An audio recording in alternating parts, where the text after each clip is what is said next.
Ray and Shirley settled into their narrow seats on May 5, 1967, and felt the unmistakable surge of the jet age. At 10 minutes past 7 in the evening, the engines of their Boeing 707 roared to life, and with a giddy note in their journal, they wrote Airborne 710, we. By the time they reached 33,000 feet, the Atlantic was a vast, dark mirror beneath them. Transatlantic travel in the late 60s was still a glamorous affair, a world of crisp linens and attentive service. They leaned back as the cabin crew began the evening ritual, starting with a glass of sherry before a dinner served with wine. Outside the window, the world was blurring past at 600 miles per hour, yet inside, the atmosphere was intimate and expectant. They were crossing the threshold into a new world, leaving their own time behind as they chased the dawn toward London. The transition was marked by the small, rhythmic comforts of the cabin.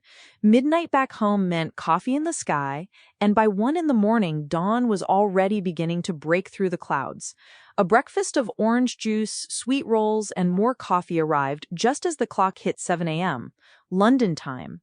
When they finally touched down at 8:30 that morning, the transition was complete. Stepping off the plane, they were met with a curious moment of mistaken identity. A couple at the airport, perhaps charmed by their coordinated travel attire or their easy demeanor, asked to take their picture, convinced that Ray and Shirley were a local English couple. It was a perfect silent welcome to the city they were about to explore. They climbed onto the upper deck of a red bus for the journey into the city terminal, watching London unfold from a height. The streets were a maze of history, and after a cab ride that they described as most interesting, they arrived at their hotel in the heart of Westminster.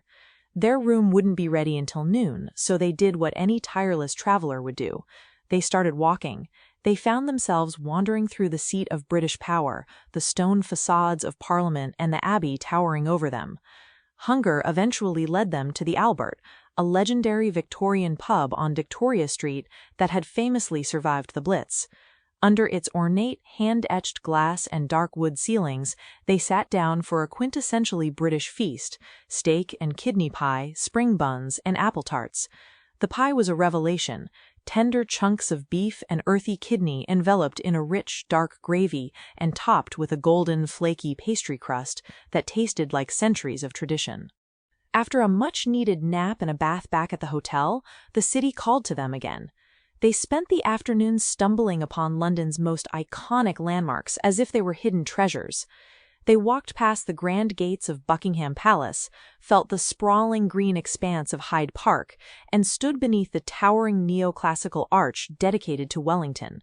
They even found their way to the Westminster Roman Catholic Cathedral, a striking masterpiece of red brick and white stone that stood in vivid contrast to the Gothic stone of the nearby Abbey.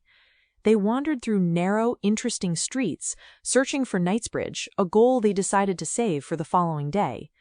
Each turn brought a new sight, a new sensory detail to tuck away into their growing collection of memories. The day ended with a dinner that was as memorable for the social friction as it was for the food. In the hotel dining room, Ray and Shirley managed to deeply disgust their French waiter. In a move that clearly violated his continental sensibilities, they ordered a bottle of red wine and insisted on drinking it before the meal even arrived. The waiter's silent disapproval was palpable, a classic clash of cultural expectations played out over a table of white linen. But the evening was redeemed by a long, warm conversation with an Italian waiter whose friendliness offered a bridge between their American curiosity and the European world they were just beginning to inhabit. As they finally retreated to their room, the journal closed on a day that felt like an entire lifetime lived in just 24 hours. This snapshot of May 1967 captures a time when the world was shrinking, and a couple from across the sea could find themselves perfectly at home in the heart of London. If you enjoyed this journey back to 1967, consider sharing this story with a friend who loves travel history.